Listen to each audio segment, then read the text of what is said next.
Hey everyone, it's Rachel from Sugar Maple Farmhouse, and today we're going to make tomato and pepperoni pizza dip.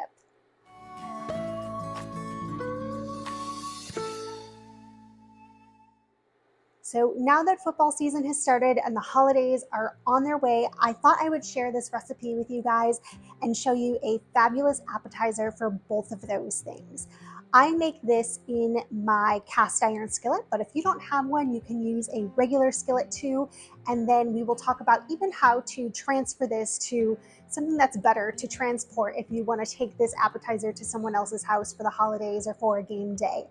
Anybody who loves pepperoni pizza is going to love this dip. So I'm so excited to show it to you today and share it with you. Let's get started.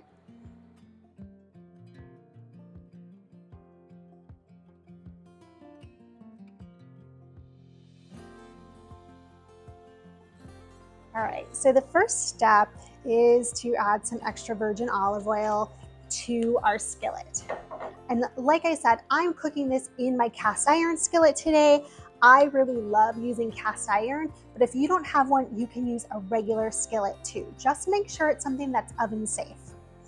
Once the extra virgin olive oil is a little warm, we're going to add in shallots and some garlic.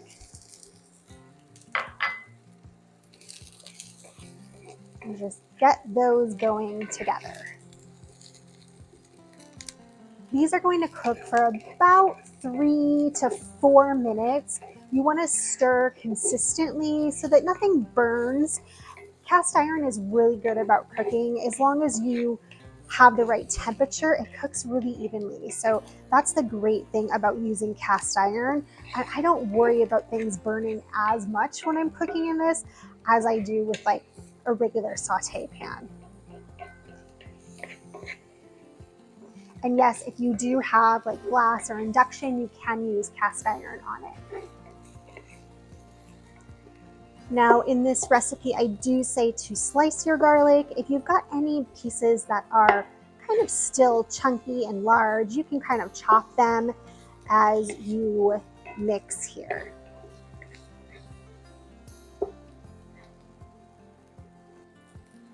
Once these are softened, it's time to add in some cherry tomatoes.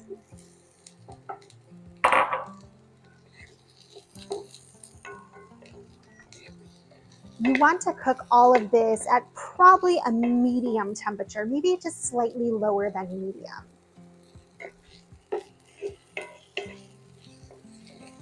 It's always a little bit more of a challenge for me cooking on this versus the actual stove because I feel like I understand the way the flame looks at a little bit lower than medium.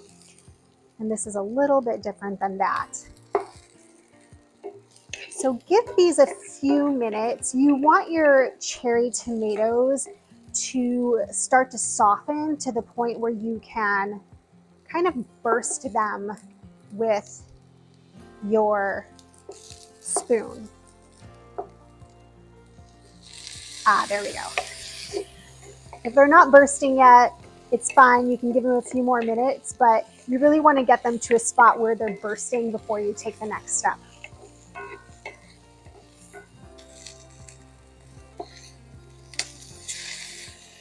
Some of the smaller ones always go first.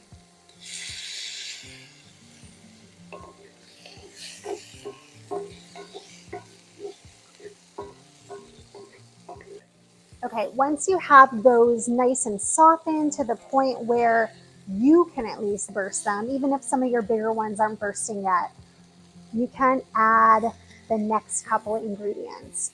So for us, it's going to be some diced tomatoes. And you can use fresh or you can use canned diced tomatoes. Mix that all in there really nicely. And some tomato sauce. And you can use canned, again, just make sure it's plain tomato sauce. It doesn't have anything extra added to it, or that will throw off the flavor of the tomato and pepperoni dip.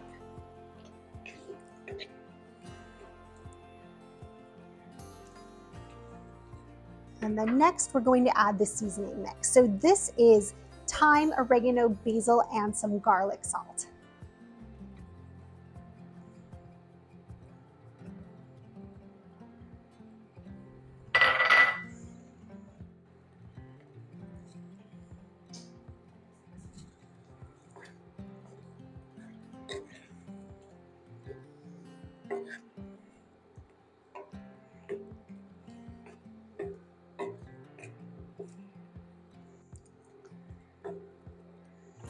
Get that all mixed together really nicely, and then give this about 10 minutes to simmer together. Now you want to give the flavors some time to come together once this is all mixed in. So you want to simmer this for about 10 minutes at a low flame or a low temperature on your stove.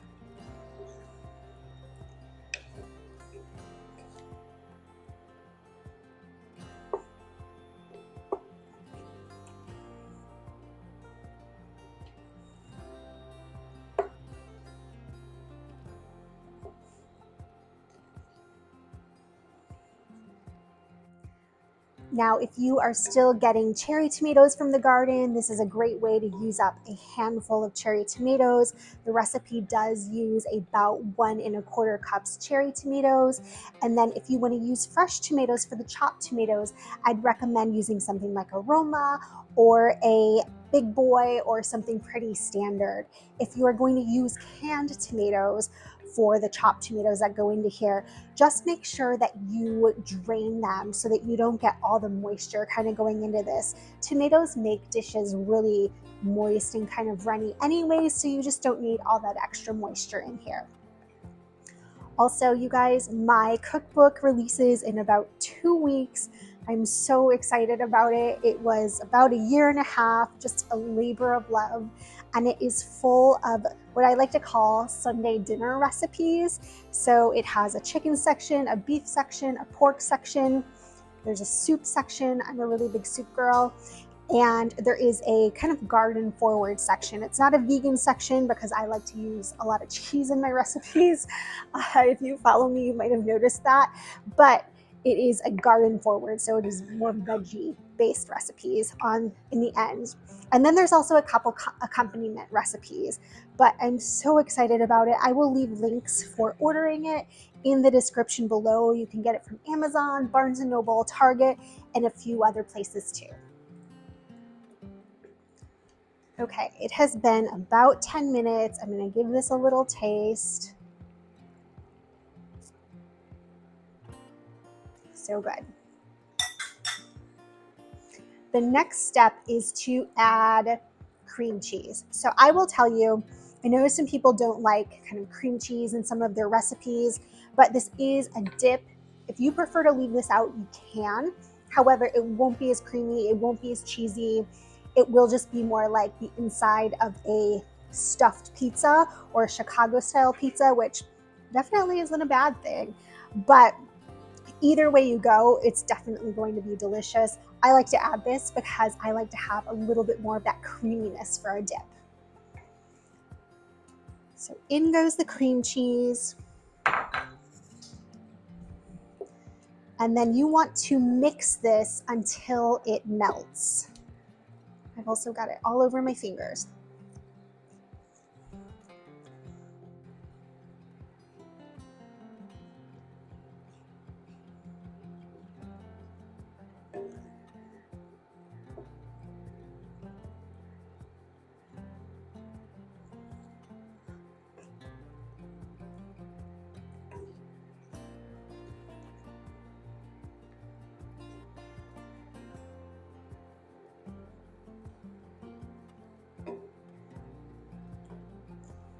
You can really see the color difference in this once the cream cheese is incorporated. It gets a lot lighter and it does have more of kind of the dip consistency.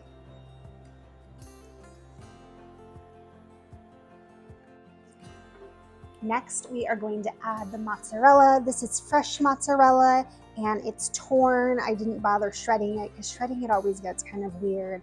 I just tear it apart and put it in. If you do want to leave out the cream cheese, I would say to double your mozzarella and then your Parmesan.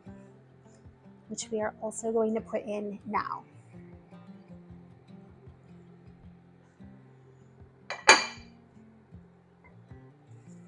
And mix until this melts now too.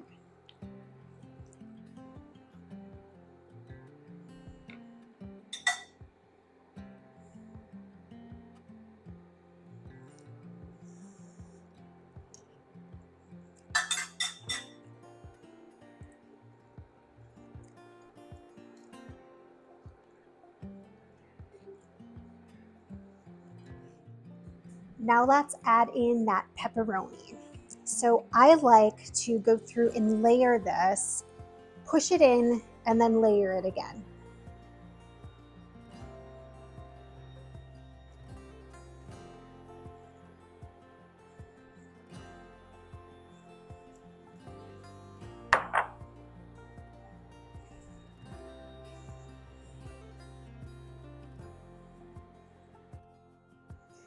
This really gives you more of kind of that stuffed pizza or that Chicago style pizza feeling as you're eating this. So ridiculously good. All right, next layer goes in. I do use a whole package of pepperoni in here, which I think is 8 ounces. The full recipe is on the website, and I will leave a link to it in the description below, so you guys can go there if you want and get a printout of the recipe and see any other kind of tips or tricks for this that I might have that sometimes I forget to mention during a YouTube video.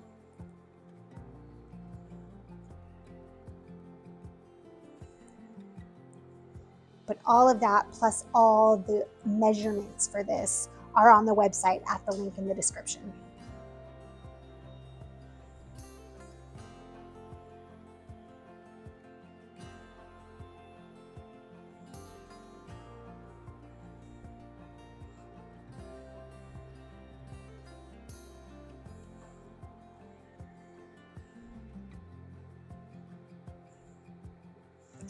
Let's push this in one more time.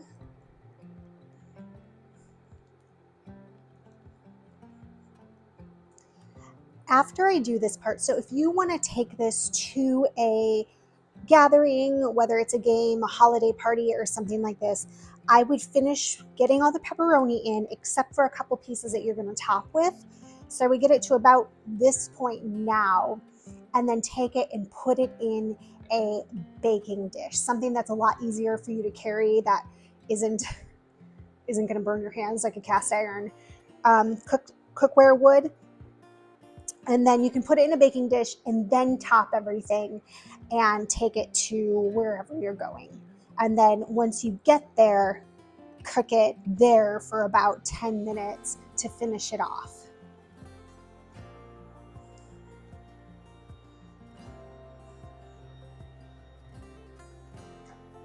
Okay, so to finish this off, I will add in some more mozzarella. And then I'm also going to add in burrata. So I will split the burrata and just kind of lay that in. I use about 2 pieces of burrata on this. You can use more if you really love burrata. And then more mozzarella. And just add those in chunks. If you prefer your mozzarella shredded, you can shred this too. Like I said, it always just never shreds the best way for me. Lastly, I will add in some fresh tomatoes. These are mortgage lifter tomatoes from the garden. You do not have to use mortgage lifters. You can use a big boy or something that is more easily findable in the grocery store. You can even use sliced Romas. So this is all topped off now, with the exception of the last couple pieces of pepperoni. I'm just going to layer those on before putting this in the oven.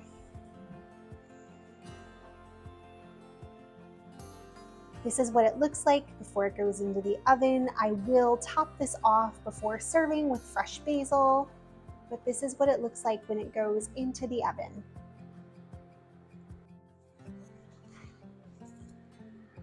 Okay, let's stick this in.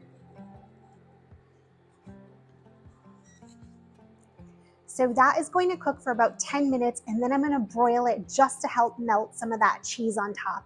In the meantime, I am going to cut up some bread and get that ready to toast once the pizza dip is done.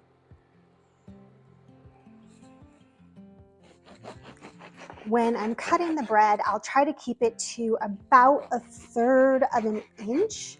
I tend to like thinner pieces of bread with this. I actually think like something like naan would be really good, pita bread, anything like that. I tend to like a little bit of a thinner slice, but you can do whatever you like.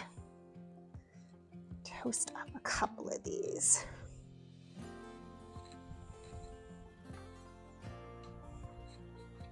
If you want to make your own bread, I have a really great no knead bread on the website. I did not make it today, but it is one of those ones that our entire family loves. And every time I do make it, the kids and Kevin eat it like right away. So it's almost impossible for me to save it for a recipe. With the bread, I tend to just do some extra virgin olive oil on it. If you want, you could add a little bit of garlic powder, or you can even add like a roasted smashed garlic to the top before you broil it. And I tend to broil these for 2 to 3 minutes. I don't like them super overly toasted, but I know some people do, again, like that really nice kind of crusty, darker bread. So do whichever you prefer. And again, if you want to make it really easy, you can just get some naan or some pita, especially if you're bringing this to someone else's house. I think that would be a lot easier probably than toasting up some bread there too.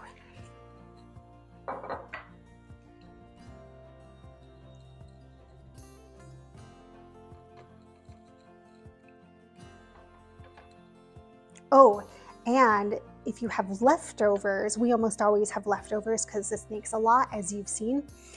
This is really fun to use as kind of a baked spaghetti topping. So cook your spaghetti, put it in a bakeware dish, put this on top of it, bake it all up, bake those leftovers in the oven at about 350 for maybe 10 or 15 minutes and mix it all up, and it's delicious. So I'm going to top this off with some basil while the bread cooks. And then the final thing to do is let this sit for maybe 5 minutes or so. It's really hot. And then you can dig in.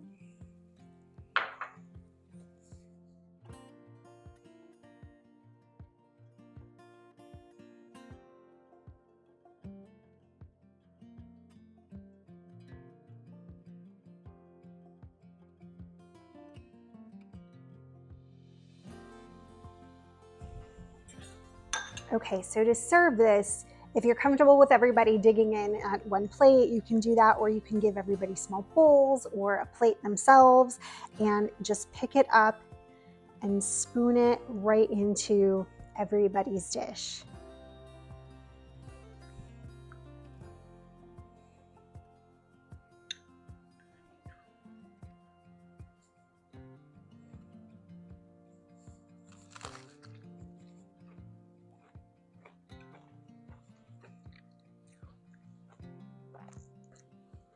It's just so good. If you have any pizza lovers in your family, this is the recipe that they will want. Thank you guys so much for following along today. I hope that you love this tomato and pepperoni pizza dip recipe, and I hope that your family loves it too.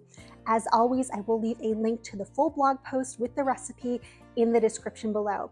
And if you have any questions or comments, you can put those in the comment section below, and I'll be sure to get back to you. If you've not subscribed to our channel, I'd love it if you subscribe and join us here at Sugar Maple Farmhouse. Thank you guys so much. Have a great day.